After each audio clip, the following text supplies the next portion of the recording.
एक दोहा है कि जब कुत्ता दर दर फिरे, दर दर दूर दूर होए। रूलिंग पक्ष के जो नेता हैं, खास करके मुझे कोई ज़्यादा दिक्कत नहीं है। माननीय अनिल राजभर जी जो कैबिनेट मंत्री हैं उत्तर प्रदेश में, आज तक ये डिसाइड नहीं कर पाए कि आरक्षण के विषय में हमारे दृष्टिकोण क्या है। ये सदैव बेवकूफ़ बनाते रहते हैं। 17 जिलों का सर्वेक्षण हो गया। 17 जिले का सर्वेक्षण होने के बाद हरिनारायण जी एंड कंपनी, 2-3 उसमें पूर्व सांसद भी हैं, इन लोगों ने एक लेटर दिलवा दिया कि और जिलों का भी सर्वेक्षण होना चाहिए, 8 जिलों का और सर्वेक्षण होना चाहिए। और ये लोग केवल इसलिए ऐसा करते हैं, रूलिंग पार्टी के लोग हैं, उसी पार्टी के जो आज सत्ता में है, क्योंकि इनको अवॉइड करना है, दूर ठेलना है। आरक्षण न मिले भरों को, इसलिए उसको दूर ले जाना है। रामचल जी का बहुत सम्मान करता हूँ। उन्होंने आरक्षण की लड़ाई में, क्योंकि वो रूलिंग में नहीं है, लेकिन कुछ आर्थिक मदद जरूर किया उन्होंने, और वो खुल करके कहते हैं कि मैं एसटी आरक्षण के पक्ष में हूँ। मैं उनको दोष नहीं दूंगा, लेकिन जब रूलिंग में रहते हैं तो भी उनकी भी मजबूरी थी। आज तक बहन जी किस तरह से रखती थी, उन लोगों की भी मजबूरी थी कुछ हद तक, लेकिन खुल करके आरक्षण की लड़ाई के लिए सामने नहीं आए लोग।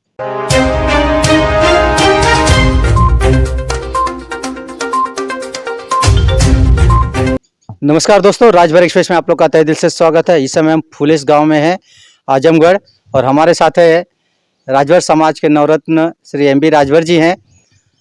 आज इनसे जानेंगे एसटी आरक्षण अब तक कहां तक पहुंचा है, राजभर समाज के लिए कितना कारगर साबित होगा एसटी आरक्षण। सर, हमारे यूट्यूब चैनल में आपका स्वागत है। आरक्षण, आज जो राजभर समाज को आरक्षण की सख्त जरूरत है, कहीं कहीं इसका विरोध हो रहा है।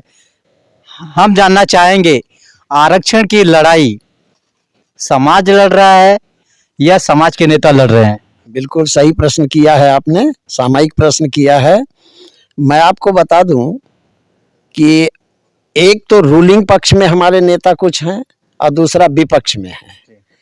रूलिंग पक्ष के जो नेता हैं, खास करके मुझे कोई ज़्यादा दिक्कत नहीं है। माननीय अनिल राजभर जी जो कैबिनेट मंत्री हैं उत्तर प्रदेश में, आज तक ये डिसाइड नहीं कर पाए कि आरक्षण के विषय में हमारे दृष्टिकोण क्या है।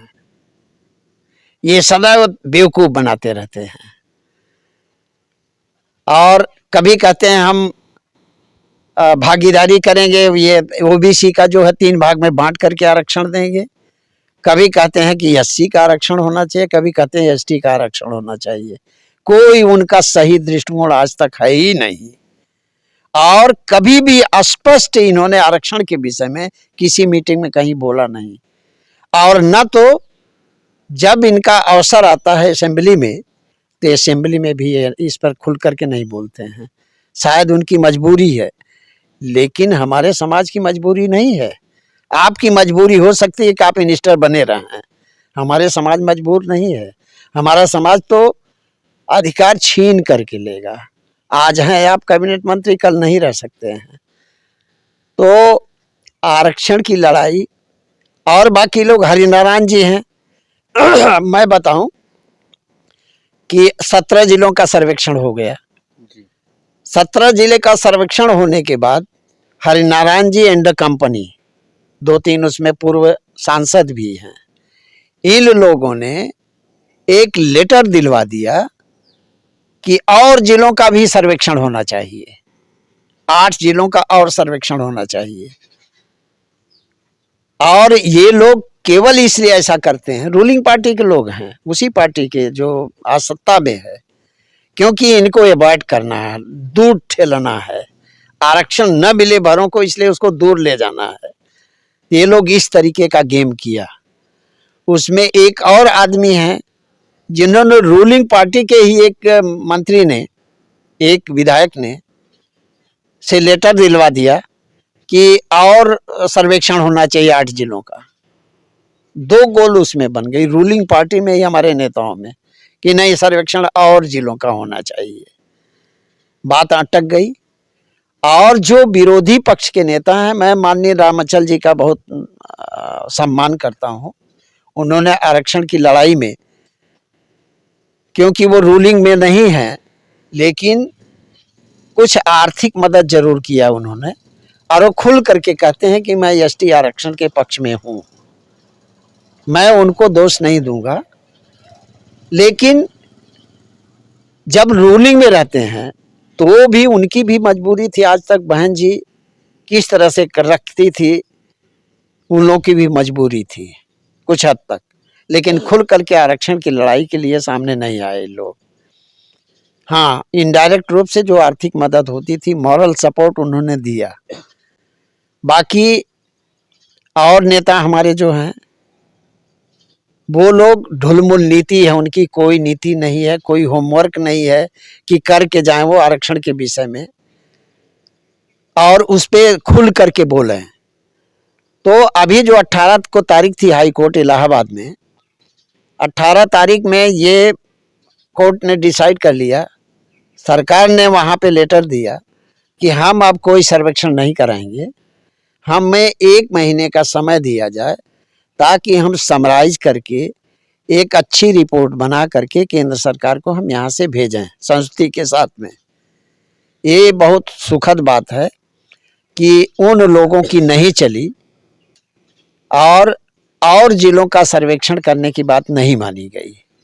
सर, आरक्षण समाज को मिलेगा जी, तो हमारे समाज के ही लोग विरोधी हैं आरक्षण के, और कुछ जैसे नेताओं का आपने नाम लिया, कहना चाहूँगा कि ओम प्रकाश राजभर जी भी इसका खुलकर आरक्षण की बात कर रहे हैं। उनका भी विरोध हो रहा है कि आरक्षण वो अपने राजनीति के लिए कर रहे हैं, और साथ ही हमारे समाज के जो लोग हैं, जैसे आप लोग ने जो सर्वे करवाया हर जिलों में जाके, आपकी मेहनत पे भी पानी फेर रहे हैं, तो ऐसे लोगों को क्या कहेंगे आप? माननीय ओम प्रकाश राजभर जी का मैं बहुत सम्मान करता हूँ, केवल इसलिए कि हमारे इतिहास को पकड़ करके हम लोग के कहने की वजह से वो चले। सोहेल देव जी के नाम आगे किया, ये सच है, लेकिन जितना बड़ा नुकसान हमारे समाज का माननीय ओम प्रकाश जी ने किया, शायद कोई नेता ऐसा किया नहीं है।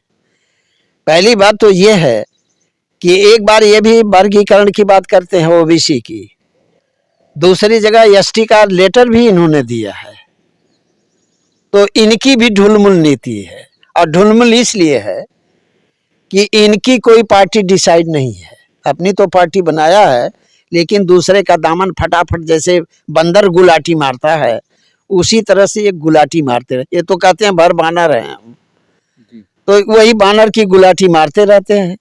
और मैं इनके लिए एक ही चीज कहूंगा मित्र, कि आप एक जगह स्थिर होकर के राजनीति करो, अस्थायित्व तो दो अपनी राजनीति को। ये कोई राजनीति नहीं है कि कभी इधर कभी उधर, कभी उधर, कभी ये डाल पे कभी वो डाल पे, ये तो कोई राजनीति होती नहीं है। ये तो बेचने की बात है समाज को, और समाज के लोग काफी इनके साथ में सच है, लेकिन उसी मुंडी को इन्होंने गिना करके अपना व्यक्तिगत फायदा किया, अपने बच्चों का फायदा किया। और मैं ये कहना चाहूंगा, एक दोहा है कि जब कुत्ता दर दर फिरे, दर दर दूर दूर होए, एक ही खूंट से बन गया, दूर दूर करे न कोई। आप एक खूंट से बन के रहिए, आपको दूर दूर कौन करेगा? तो ये इनकी नीति आरक्षण के विषय में अभी तक स्पष्ट नहीं है, और ये कुछ भी कर सकते हैं, समाज का बहुत बड़ा नुकसान कर सकते हैं। ये अब रूलिंग पार्टी में गए हैं, अब ये खुल करके बोल ही नहीं सकते। नहीं, जैसे भाजपा में गए, आरक्षण की बात तो कर रहे हैं वो, साथ ही दल बदल राजनीति में हर कोई कर रहा है, आखिर ओम प्रकाश को ही टारगेट क्यों किया जा रहा है? ओम प्रकाश जी हमारे जिम्मेदार आदमी हैं। उन्होंने जब पार्टी बनाई तो उसके कुछ नियम कानून थे, वो नियम कानून से एकदम हट गए हैं। और उन्होंने तो ये पब्लिक में कहा कि मैं हर भरौटी में एक दरोगा बनाऊंगा। अब दरोगा कैसे बनते हैं ये तो बताया नहीं उन्होंने, और वो समय समय पर अपनी एटीट्यूड चेंज करते रहते हैं। सभी करते हैं, वो मान्य, वो क्षम्य है, लेकिन हमारे समाज का जिम्मेदार आदमी, वो समाज जो आप सदियों से इतना काफी क्रश किया गया है, उसको आज भी आपको दिल दिया, बहुत अरमानों से आपको दिल दिया समाज ने, लेकिन उन अरमानों पर इतना पानी फेर दिया है आपने कि आज समाज तो एकदम निस्सहाय हो गया है। आप चाहते अड़ जाते कि हमको आरक्षण दो, चलो घोषणा करो, हम आपकी पार्टी में आते हैं, पूरा समाज को लेके आते हैं। अगर ओम प्रकाश में दम है तो ऐसा करके दिखाएं, आरक्षण की घोषणा करवाएं और कहें कि मैं पूरा समाज की बहुत बड़ी मीटिंग कर रहा हूँ, रैली कर रहा हूँ। मैं कहता हूँ मैं पहला आदमी होऊंगा, झंडा लेकर के ओम प्रकाश जी का सबसे आगे चलूंगा। आरक्षण के विषय में आरक्षण दिलवा दो तो समाज आपके साथ में है। आप ढुलमुल राजनीति, आप कहते हो मैं आरक्षण के लिए गया था, आरक्षण के लिए मैंने पार्टी चेंज किया है या उनसे संबंध समझौता किया है। आरक्षण के लिए किया होता तो जो लोग लड़ाई लड़ रहे हैं आरक्षण की, कोर्ट में, समाज में, सब जगह अवेयरनेस कर रहे हैं, आपने उनको किसके साथ लिया? आप बाप बेटे चले गए, यही लोग नेता हैं, दुनिया में और नेता नहीं है। आप क्यों नहीं ले? सामाजिक कार्यकर्ता हैं तमाम, किसी को लेके गए? आप राजनीति करते हो, इस तरह से हमारे समाज की राजनीति करते हो, समाज को बेवकूफ बनाते हो। कब तक बनाओगे? इसलिए मटिया मेट हो जाएंगे, मैं बता देता हूँ। क्या सजेशन देंगे? मैं इनको सजेशन यही दूंगा, आप भाजपा के समझौता किए हैं तो आप वहीं रहिए, आप चेंज मत करिए, लेकिन ये शर्त रखिए कि आरक्षण आप दे दीजिए, घोषणा करवाइए, नोटिफिकेशन करवाइए, हम पूरे समाज को लेकर के आपके साथ में आते हैं, ये करवा दें। यही इनके लिए सजेशन है कि ये करवा दें इसको। अगर आप चैनल पे नए हो तो चैनल को सब्सक्राइब करना ना भूले। वीडियो को ज़्यादा से ज़्यादा शेयर कीजिए।